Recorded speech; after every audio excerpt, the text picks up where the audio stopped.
From the heart of Orlando, Florida, you are listening to the most electrifying show in media, A Neighbor's Choice. I'm your host, your neighbor, David Gornoski. So glad to be with you live tonight in our neighborhood here in Central Florida, where the problems we have, they're not that hard to solve. It requires a little skin in the game, your skin in the game, by rolling up your sleeves and deciding, I'm not going to surrender to political tribalism. I'm not going to let myself go on autopilot and go against my conscience and just go along with bad choices when it comes to politics and war making and sanctioning people that haven't done anything to hurt you. Or, we don't believe that human life is a cheap expenditure. We don't believe it's fodder for some greater purpose. Every human being is made with dignity, and unfortunately, it's a terrible thing when politics mixes with our lives, because a lot of people get hurt in the mix. We get a lot of sanctions going on in Iran and Yemen. There are people who are starving because they don't have access to food and water and proper economic base. And this happens for, thousands of years, right? And so on this program, we like to get into headline news. We bring on the world's best economists. We bring on the world's best philosophers. We bring on the best physicists we can find. We bring on the best filmmakers that are doing stuff independently of the kind of cookie-cutter machinery that is mainstream filmmaking. And we also do deep dives into things like anthropology and psychology. And so tonight we're going to have a really fascinating discussion with someone that I've seen before, and he's published some of a column of mine that I did a few years ago at feed.org, I believe is where he saw it. But his name is Dr. Richard Koenigsberg, and he is a social psychologist, PhD, and he's the founder of Library of Social Science. You can just go to libraryofsocialscience.com if you want to read his work. Thanks for being on the program. Thank you. That was a pretty nice introduction to your existence. Well, I'm glad that you could join me because, I've talked to you a little bit privately over the years, and I think that what you're doing is very important for humans to become aware of, because let's set the table. You're not approaching this as an activist, although you have passions, you have opinions about where we should go. You're trying to truly look at the science behind why nations feel they have the right to kill, right? I'm a psychologist who studies history. So I started out as an experimental social psychologist. I got my PhD, and then for some strange reason, I started studying Hitler and Nazi Germany. So everything I know begins with the study of Hitler and Nazi Germany, which turns out to be the most sacrificial culture that ever existed. So once you have this penetration into Nazi Germany, and it's a very, very strange culture. Most people know it from the outside, right? What they read about it. But once you get into it in a deep way, reading about it, it's such an extraordinary culture. We know the facts, right? What they actually did. But their thought processes, this is what I got into, studying the underlying thought process of the Nazis and Hitler. So what did you find? You said the word sacrificial culture. For those who want to know what that means, what does a sacrificial culture mean to you in your science work?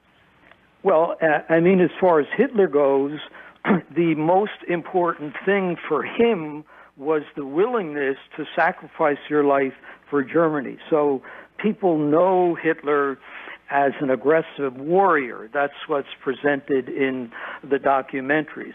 But on the deepest level, if you think about it, David, obedience unto death was the essence of the SS man, correct? Right. That's what he was expected to be, obedience unto death. And that was the main ideology of Nazi Germany. You had to be willing to offer your life for the country. So unlike what people sometimes think, that this was an anomalous culture, and it was anomalous in the sense that they took things to extremes. Their fundamental ideology, which was love of country and willing to do anything in the name of the country. So when people, were saying Heil Hitler, they were also saying Heil Germany, the German people, and anything could be done in the name of the German people. And that's where the title Nations Have the Right to Kill comes from, because the idea was that in the name of your nation, anything you do is justifiable. So Hitler said, we may be inhumane, but if we rescue Germany, we have performed the greatest deed in the world. And that is kind of a paradigm, if you start to think about it, of almost every violent political movement in the 20th century. We may do these, quote-unquote evil deeds, but somehow, if we rescue our country, these deeds are justified and justifiable. So what is it that, what you've been studying this topic for some time, and you've got tons of newsletters and essays and papers and book reviews and conference presentations that you've done, and you can find those at libraryofsocialscience.com if you want to read some of the archive work and what you're doing to this day. But a lot of people say, well, we just go to war because it's Darwin. We're just trying to survive, and this is like a hive mind. This is just survival of the fittest, and we're just trying to subjugate people so we can get resources, and that's just my So a lot of people would just say, that's my practical explanation for why we go to war. We just want to, dominate other people that we can beat and then take their resources. Is that? How many Germans died in World War II, David? I don't know. How many? 6 million. Okay. So where's the survival? Right. In other words, essentially, the Darwinian explanation for Nazi Germany just doesn't work, because essentially his idea was sacrifice, that you should be willing to die for your country. And it was that, and World War I, which, as you know, I write about as well, and that was deeply connected to World War II. There were 9 million soldiers that died, and maybe 20 million, did I say 9 million or 9,000? I sometimes slip of the tongue because I can't bear the atrocity, and none of them reproduced. So how does war have any survival value? It's one of the biggest fantasies, okay? Normally, I don't, in my writing online, I don't critique other positions because I'm writing to an audience of people that kind of know me. But the whole idea that at least in the case of World War I, if you want to start out, that war has some survival value is so far from the actuality of what happened that it's a bizarre hypothesis. Of course, that's what people say, but as you probably know, what people say and what is true may have no connection with one another. So there was no it was the opposite. Well, very interesting. We're talking with Dr. Richard Koenigsberg. He's a social psychologist, someone who's dedicated his life to understanding why nations feel and act and live as if they have the right to kill. We're going to continue to unpack the roots of this war mechanism that we've had since the dawn of human history, and we're going to get into it by looking at the First World War with Dr. Koenigsberg. You're listening to A Neighbor's Choice. I'm David Gornoski. We are live, and we will be right back. Take off your glasses this fall. Call 800-EYE-EXAM today. Visit myvisionfreedom.com. Hey, it's Melissa Fox from Good Morning Orlando. Join me Thursday nights at 9 o'clock when I do my thing called Connection Show. It's relationship radio with a twist. We invite experts in the field to come and help us out with everything from relationship problems to health questions and more. Sponsored by Stages of Life Medical Institute in Longwood. Every Thursday night at 9 o'clock. Listen to the podcast on the iHeartRadio app. Search Connection Show. Hey, boss, explain to me again why we're here at this pumpkin patch in the middle of the night. I told you, since pumpkin prices have gone through the roof this year, we're gonna swipe these babies so we can sell them and make a fortune. I don't like it, boss. Why can't we go back to breaking into houses? Because so many people have discovered Safe Touch security that it's putting us out of business. You know we stay away from Safe Touch houses. I know, boss, but stealing pumpkins? You got a better idea, Sunshine? I mean, between Safe Touch's 45-second response time, the two-way communicator... Boss, wait. What is that? Over there near that big pumpkin. Oh, no. Is that what I think it is? Boss, it's a Safe Touch sign. The patch is wired. Quick, get to the van. I'm going, boss. They must have video monitoring. Curse you, Lester Jackson. Let's get out of here. Oh, I hate Safe Touch. Crooks know to stay away from Safe Touch houses. Hi, I'm Lester Jackson, president of Safe Touch Security Systems. No one beats our technology or our price. Call Safe Touch today at 888-723-8682 or go to safetouch.com. State license number EF233. Cataracts, see my eye doctor, Conrad Filatowski at the Filatowski Eye Institute. He's our most experienced cataract surgeon with more than 50,000 cataract procedures. Let him get rid of your cataracts and your need for glasses and contacts. Call 800 Eye Exam, online, myvisionfreedom.com. Cheers to you, girl. I know you're excited about the new job. Oh, thanks so much. Hey, is that my engagement ring you're wearing? Don't be silly. Oh, wow. They are identical. How did that happen? Don't tell me. He went to jail. Yeah, yours too, I guess. Wow. Don't make her settle for one of those cookie cutter rings from the big corporate chain jewelry stores.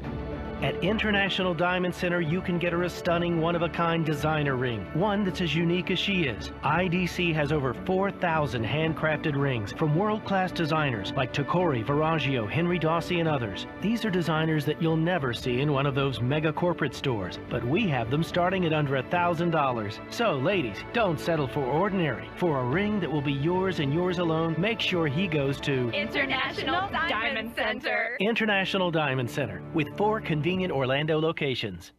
Let me ask, do you have discomfort or problems with your knee, back, or shoulder that makes it hard to live your life and do simple things like work out or even go for a walk? Hi, I'm Donna Taylor, founder of CBD Labs. If you're one of the millions that suffer with discomfort, you really need to try CBD Labs, the gold standard in CBD. CBD Labs is full-spectrum CBD, tested in FDA labs, and goes to work in just minutes. My knee and shoulder discomfort was so frustrating I had trouble moving around. So we researched CBD from the hemp plant that contains no THC and created the most concentrated CBD product available. It works so well, we guarantee it. Problem solved. So call now to find out how to get a free bottle of CBD Labs. Oh yeah, we also created an ebook on everything and anything CBD that is your free gift. To get your free bottle of CBD Labs CBD oil, call 800-605-2712. That's 800-605-2712. Free bottles for a limited time. Call now. 800-605-2712. 800-605-2712. Heard of the job? Dial pound 529 on your cell. Pound law. That's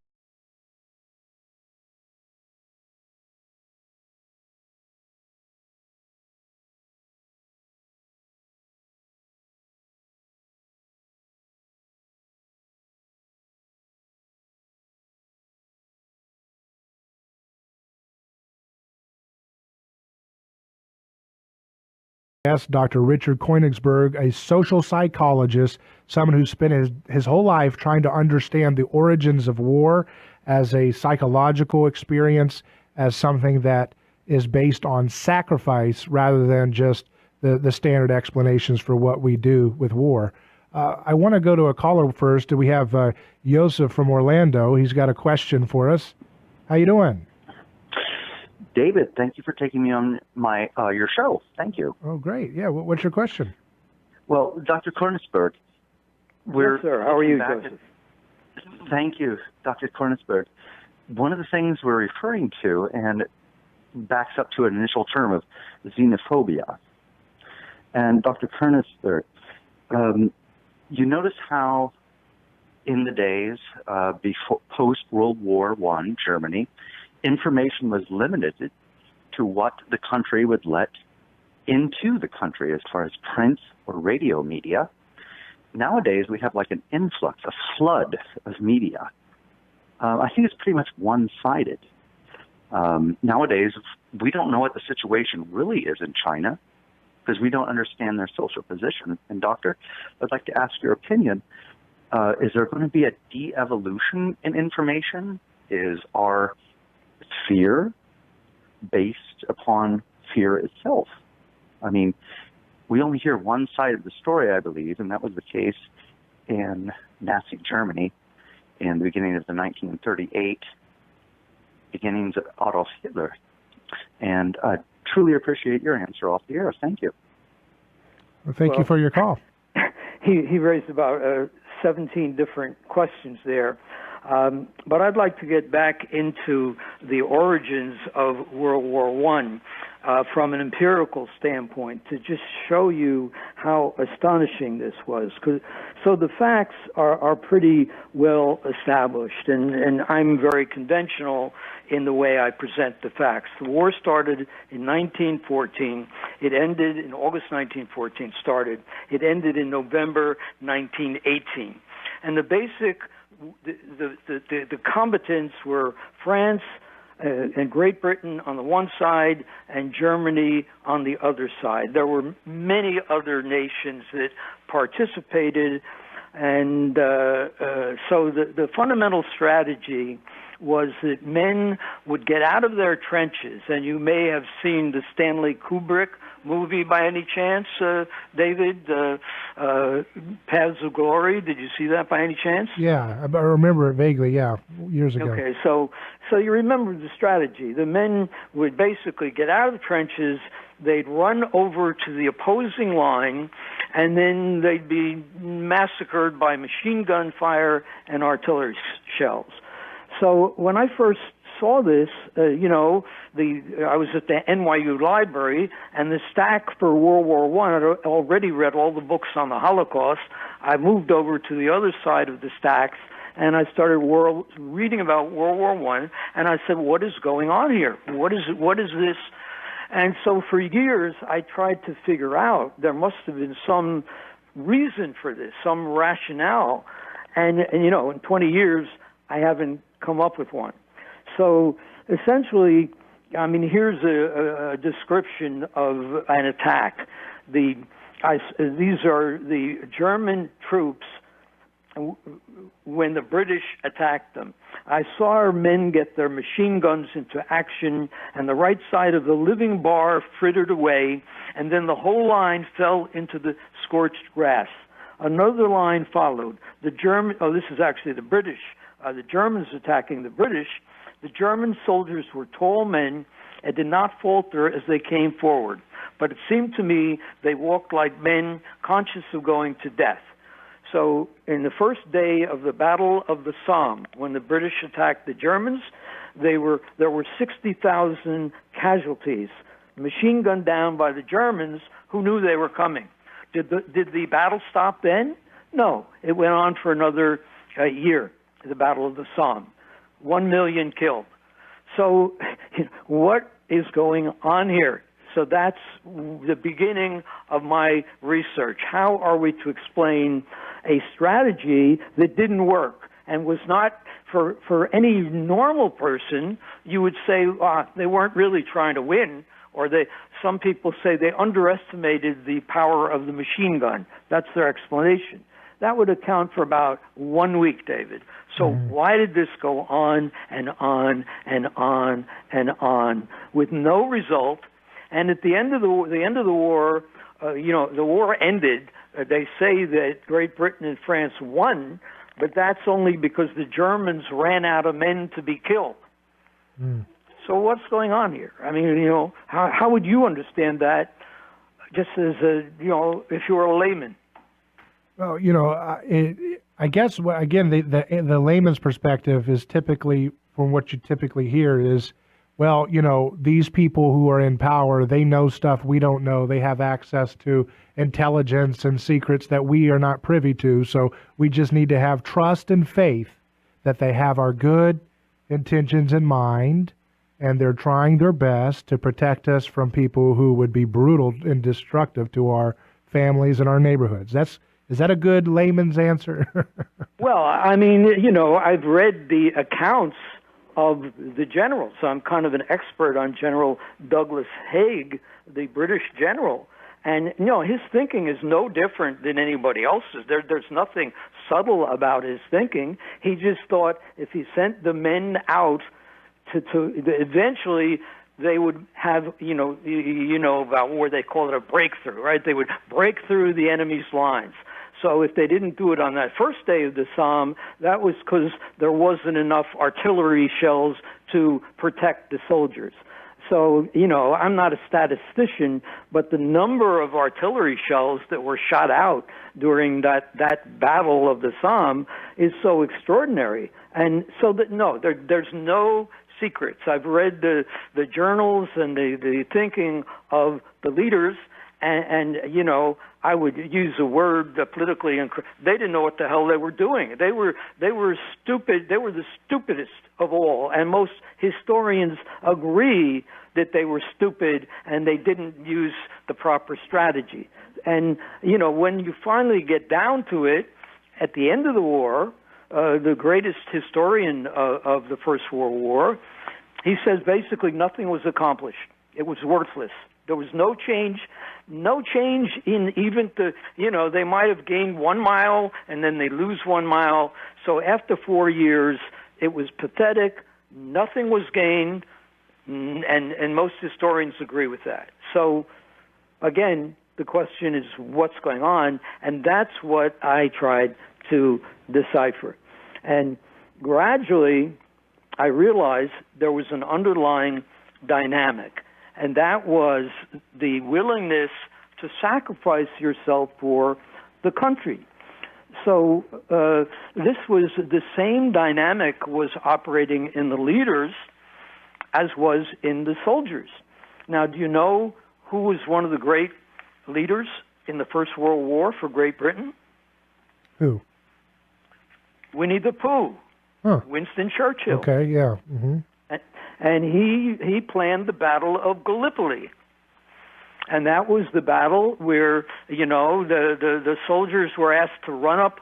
Have you seen any of those movies? Did you see the movie about Gallipoli, where they get out of the trenches and just run into machine gun fire? The guy was a long distance runner. There was a very popular movie. So, you know, there was about 900,000 people killed, David, in the Battle of Gallipoli, and again, nothing was accomplished. The Turks simply shot the soldiers down as they ran up the hill, and finally the British had to abandon that battle. And you know, somehow they just kept on going, and the followers, the soldiers, bought into the mentality that they were doing something that was very, very honorable. And here you get into, you know, more conventional war narratives, right? And the whole idea that somehow you're a hero, or you know, that you're doing something wonderful and honorable by giving your life for the nation. So there's a statement that you hear throughout the 20th century warfare: the individual must die so that the nation might live. And I heard in your introductory remarks somehow a kind of defense of the individual against the society. Is that a somewhat of an interpretation of your introduction? Yeah, I mean, the high priest Caiaphas said it's better that one man die than the whole nation perish, and I reject that. I totally reject it. I think that's the core of politics, is that idea that it's okay if one person just takes the full brunt of pain and suffering if it makes everybody else feel good and feel like, you know, they're safe and happy and they've resolved their problems. And it sounds similar to what you're describing with war, right? Well, I mean, you know the words they use to talk about warfare. Somehow the soldier is a hero and he has great honor because he's willing to die for his country. And many of the soldiers bought into this. It wasn't just the leaders. This was an ideology which dominated all three societies. And, you know, there was very rarely any rebellion. So, I once worked with an ambassador who was teaching a course on World War I, and I took the side always of the soldiers, and I said, how come the leaders have no care for the soldiers? And he said, how come the soldiers have no care for themselves? In other words, they bought into this ideology. As you know, it's still a very powerful ideology, and until very recently, you couldn't really say anything against it. The whole idea that it's noble and honorable warfare, and that you should be willing to give your life for the country. So it's a very, very banal ideology, and this was the essence of Hitler's ideology. He said, the Aryan willingly subordinates his own ego to the life of the community, and if the hour demands, even sacrifices himself. In Mein Kampf, he wrote, when in the long war years death snatched so many a dear comrade and friend from our ranks, it would have seemed a sin to complain. After all, were they not dying for Germany? So he's so conventional in his thinking, the whole notion, and as you know, he was a soldier in the First World War, and he was a decorated soldier, and he never complained. He thought it was a wonderful thing for him to defend the Reich, just as the British was it the Reich then? No. Yeah, I guess it was, right? The German, no, it didn't become the Reich until later. He thought he was doing a great job in defending Germany. The British soldiers thought they were doing a great job in defending Great Britain. And the French soldiers thought that they were doing a great job in defending France. And they all, most soldiers, and I have, many quotations on this, bought into the ideology of that what they were doing was noble and somehow necessary to defend their own country. So here's a quote from a French soldier. He said, the sacrifice would bring about the regeneration or resurrection of France. And I ask, what does it mean to say that the renewal of life of one's nation depends upon the gift of love provided by soldiers? Excuse me, the gift of blood. That was a slip of the tongue. Mm-hmm. So somehow there's this extraordinary fantasy, and there's a book of this title called Blood, Sacrifice, and the Nation. I'm sure you came across that, David, by Carolyn Marvin. Mm-hmm. Somehow that if you give your blood, this is going to enhance your nation. Let's hold that thought. We're speaking with Dr. Richard Koenigsberg, talking about why we go to war and how does it function psychologically on the population at home. He's the director of Library of Social Science.com. I'm David Gornoski. We're live, and we'll be right back. Don't go anywhere. $1,000 could be yours just for listening to News Radio WFLA Orlando.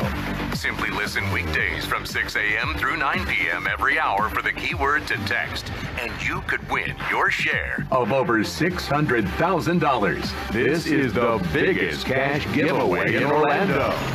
What would you do with the $1,000? Just listen and make your wallet great again.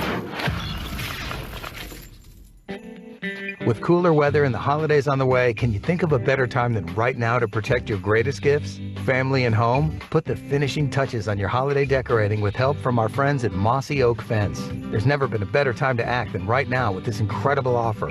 Mossy Oak Fence is offering a 20% inventory reduction discount on select new fence installations between now and the end of December, which means you save. Visit mossyoakfence.com. For offer details, call 1-888-44-MOSSY.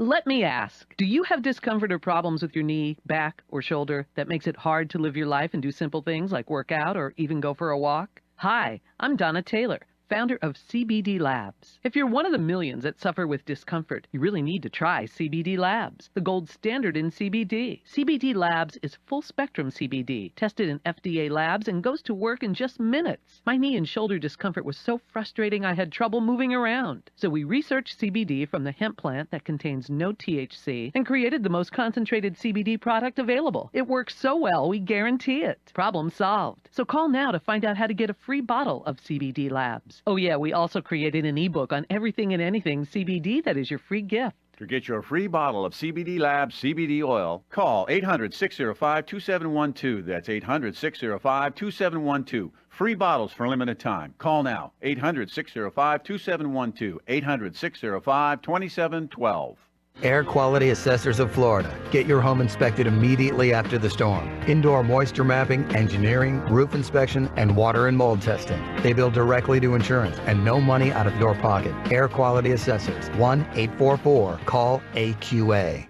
Attention, future cannabis and CBD entrepreneurs. Are you interested in making some extra cash in the booming medical marijuana and CBD business? Then get ready. Christopher Wright, host of the hit radio show Cannabis Talk 101, is holding free training classes in the Orlando area. Over the last few years, Chris and his dedicated team have been making money in the medical marijuana business, and now they are looking to help others do the same. If you have the desire, Chris is ready to teach you his proven formula for starting and running a successful medical marijuana or CBD business that will allow you to tap into today's modern-day green rush. So if you're interested in becoming a cannabis entrepreneur, call 1-800-420-2116 now to get your free tickets to Chris's Cannabis Talk Network training class. Call 800-420-2116 now. Seating is very limited. Call 800-420-2116. That's 800-420-2116 and get your free Cannabis Talk Network tickets today. This is an educational class only, brought to you by Cannabis Talk Network. International Diamond Center. Shop IDC.com. That's IDC.com.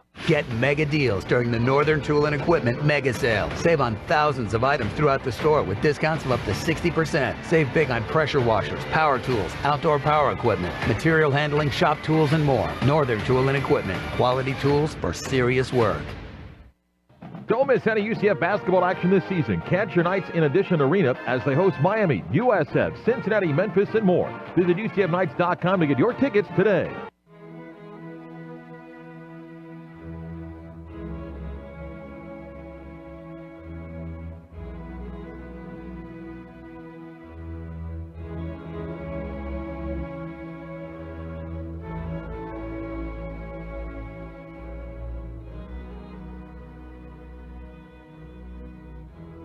Sacred ideals come into being to the extent that human beings die for them. This is how we come to know that they exist. That's a quote from our guest tonight, Dr. Richard Koenigsberg. He's a social psychologist studying why we go to war. So let's unpack that. You said before the break that there's some kind of psychological connection, which I agree with, that people place in the act of killing, in the act of war, that there's some kind of, if you shed blood, it makes something real, right? It makes the nation's body come alive, where it makes so unpack that some more for our audience, please. Okay, before we do that, let's just deal with one other issue about the nature of warfare, because we conceive of soldiers, for the most part, at least up until my writing and Carolyn Marvin's writing, as aggressive, correct? This is the standard image of the soldier, a bad mother who's out there to kill people, right? Carolyn Marvin says, we turn soldiers into aggressive warriors so we can kill them more easily. So this idea of, at the core of my thinking, is a reversal of the notion that the essence of the soldier is aggression. And if you think about it, in World War I mean, how can you accuse the soldiers of being aggressive? They're running out of a trench and running into machine gun fire. So they're basically victims. Now, here's the way some of the German leaders thought about what they should do. One leader, he says, actually a general, when they started World War II, he says the soldiers of the Germany should emulate the examples of the brothers in First World War to die in the same way, to be a strong, unswerving, and obedient, to go happily and as a matter of course to his death. Goebbels, as the war on the Eastern Front progressed, he said, German soldiers go into battle with devotion like congregations going into service. So I say German soldiers did not rebel against their duty to fight and die. They went like sheep to the slaughter. So some of the more contemporary historians are beginning to connect up the Holocaust with the soldier of the First World War. And when I presented the first meeting at Covert that I presented all those years ago, as George Harrison said about John Lennon's death,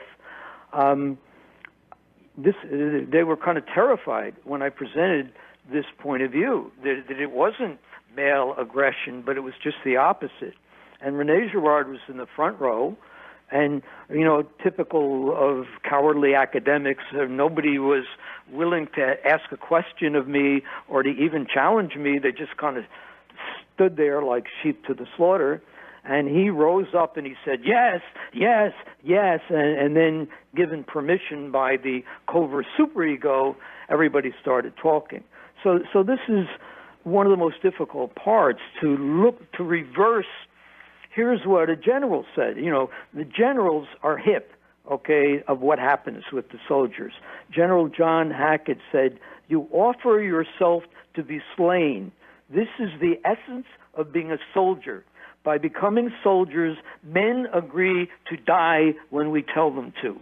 And if you study the literature of the Marines, they pretend they're training them to be tough guys with a bayonet, but on the deeper level, they're training them to be willing to die when they are asked to die for the country. Now, let's get back. So you dig what I'm saying, David? Yes, I'm following you. Okay, so now let's get back to what the thing that you just said, and see how that ties in.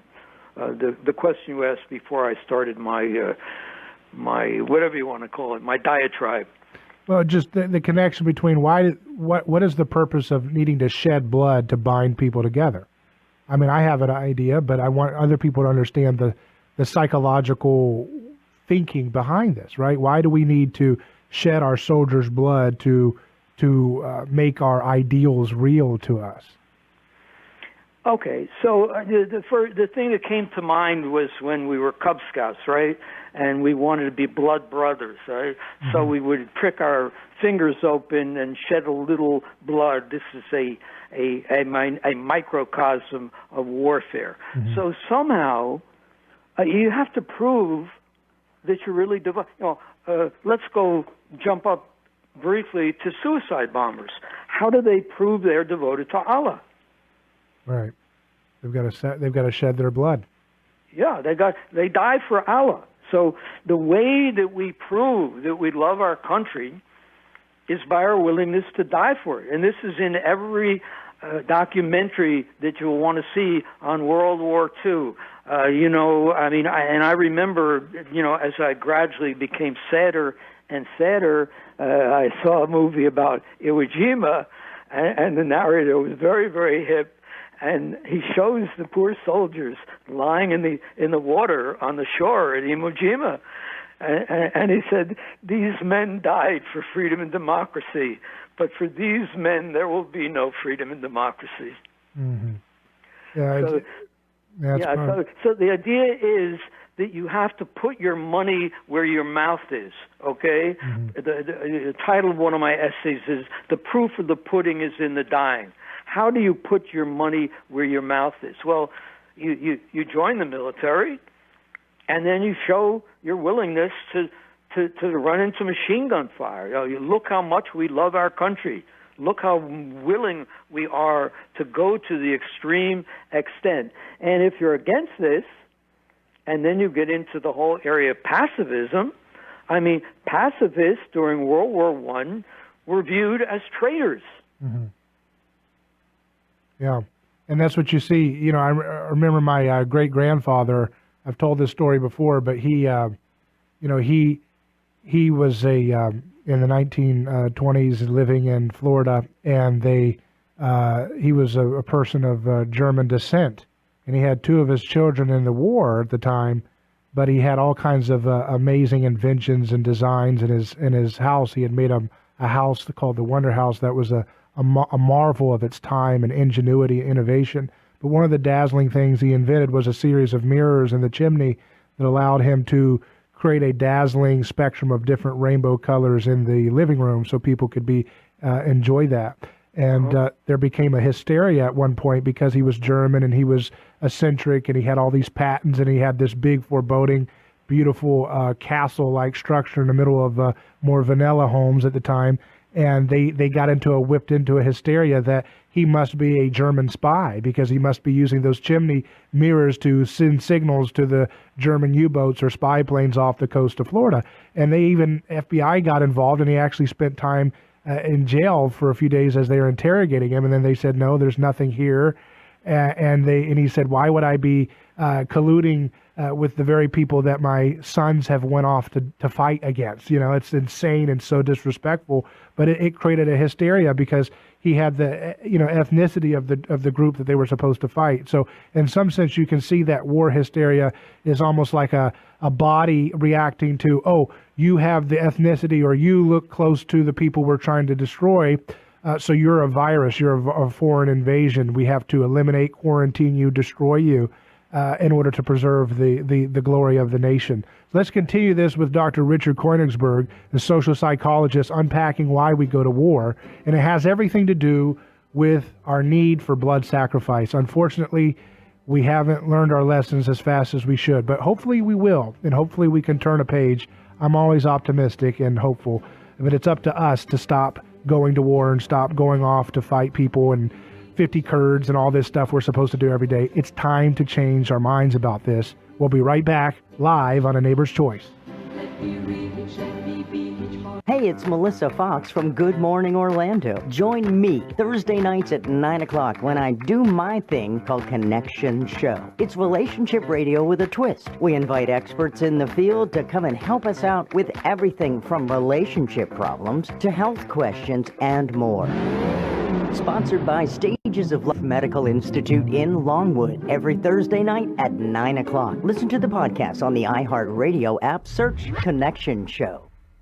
Let me ask, do you have discomfort or problems with your knee, back, or shoulder that makes it hard to live your life and do simple things like work out or even go for a walk? Hi, I'm Donna Taylor, founder of CBD Labs. If you're one of the millions that suffer with discomfort, you really need to try CBD Labs, the gold standard in CBD. CBD Labs is full-spectrum CBD, tested in FDA labs, and goes to work in just minutes. My knee and shoulder discomfort was so frustrating I had trouble moving around. So we researched CBD from the hemp plant that contains no THC and created the most concentrated CBD product available. It works so well, we guarantee it. Problem solved. So call now to find out how to get a free bottle of CBD Labs. Oh yeah, we also created an ebook on everything and anything CBD that is your free gift. To get your free bottle of CBD Labs CBD oil, call 800-605-2712. That's 800-605-2712. Free bottles for a limited time. Call now. 800-605-2712. 800-605-2712.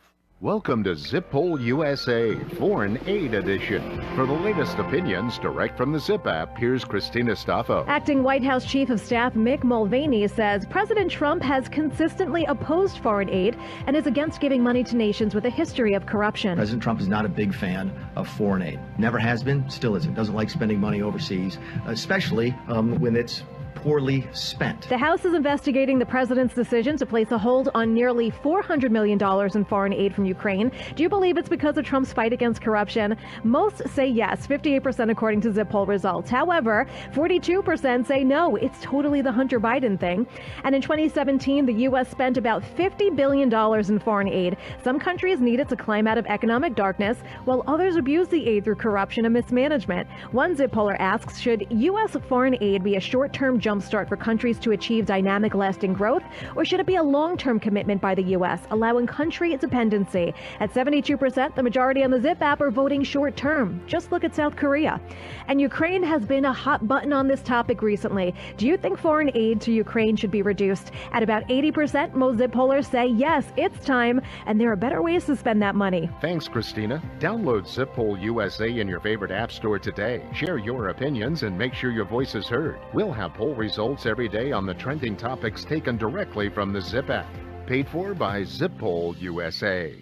Let me ask, do you have discomfort or problems with your knee, back, or shoulder that makes it hard to live your life and do simple things like work out or even go for a walk? Hi, I'm Donna Taylor, founder of CBD Labs. If you're one of the millions that suffer with discomfort, you really need to try CBD Labs, the gold standard in CBD. CBD Labs is full-spectrum CBD, tested in FDA labs, and goes to work in just minutes. My knee and shoulder discomfort was so frustrating I had trouble moving around. So we researched CBD from the hemp plant that contains no THC and created the most concentrated CBD product available. It works so well, we guarantee it. Problem solved. So call now to find out how to get a free bottle of CBD Labs. Oh yeah, we also created an ebook on everything and anything CBD that is your free gift. To get your free bottle of CBD Labs CBD oil, call 800-605-2712. That's 800-605-2712. Free bottles for a limited time. Call now. 800-605-2712. 800-605-2712.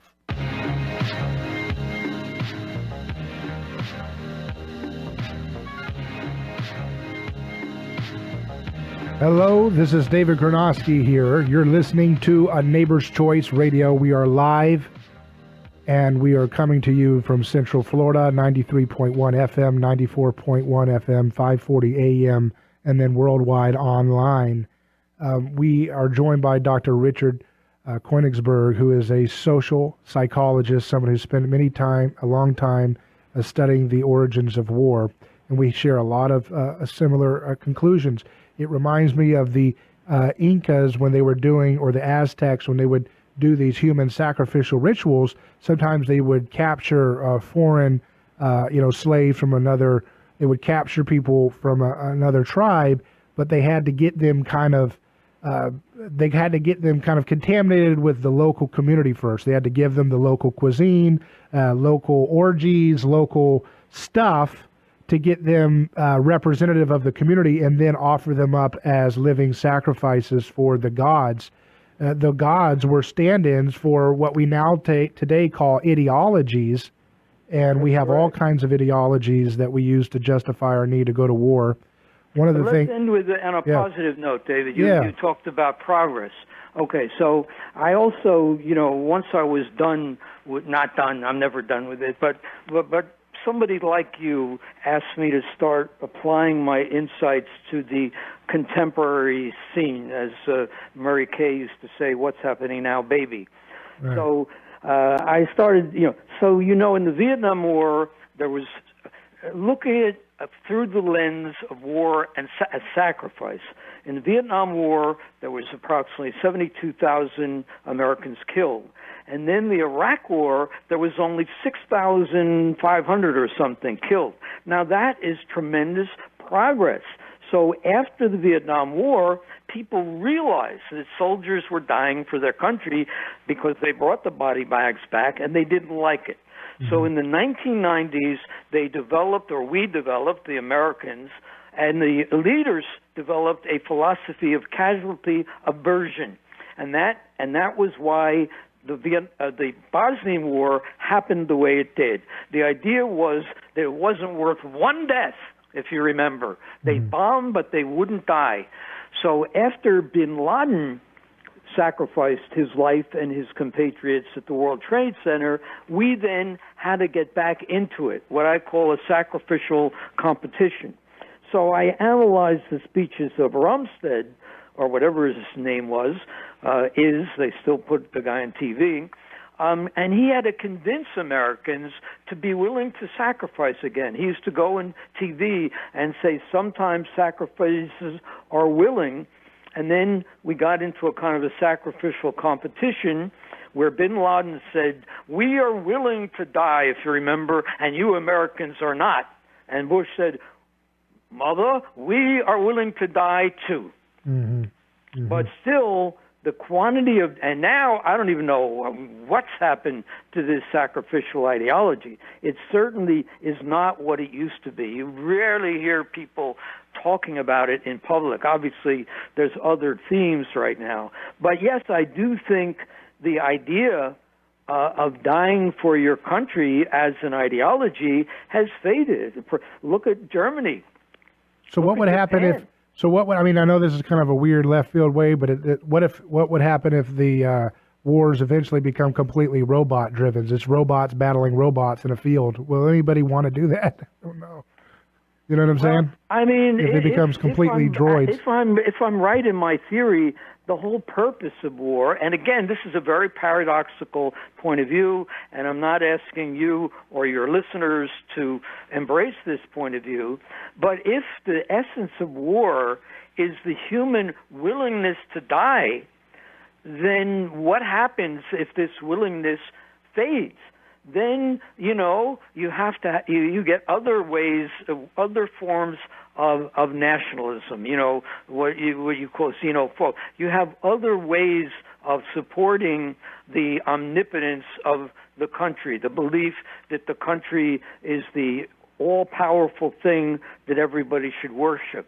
But at least in recent times, the idea of dying for your country has been on the descendant. So you can think of that optimistically, that people are no longer, to use the old-fashioned word, gung-ho.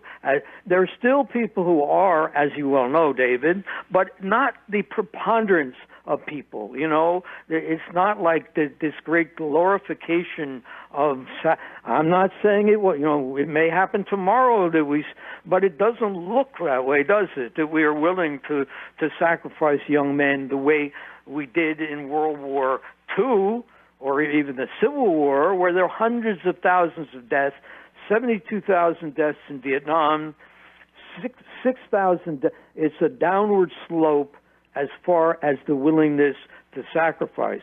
And if the willingness to sacrifice is the core of warfare, that means warfare, for better or worse, is on the decline as an ideology. So we're headed to a potential whole new way of doing things in human species, and it's going to be interesting to see what happens next. It's a very special and risky time in history that we're a part of. So thank you for what you're doing. Exactly. Well, libraryofsocialscience.com is the website. And again, thank you for your work, Dr. Richard Koenigsberg. I hope we can hear from you again sometime. Okay, and they can buy my book on the website. It's an e-book, Nations Have the Right to Kill. It's also available on Amazon. Mayhaw would be very upset if I didn't bring the financial dimension into it, because Chinese are very hung up on money. Well, thank you. Nations Have a Right to Kill is the the e-book. It's available on libraryofsocialscience.com. Thanks again, Dr. Koenigsberg. I'm David Gornoski. You've listened to A Neighbor's Choice. You can email me, david@oneighborschoice.com. If you have a story you'd like to share or a guest recommendation or anything else, comments are welcome, david@oneighborschoice.com. We'll see you tomorrow night. Godspeed.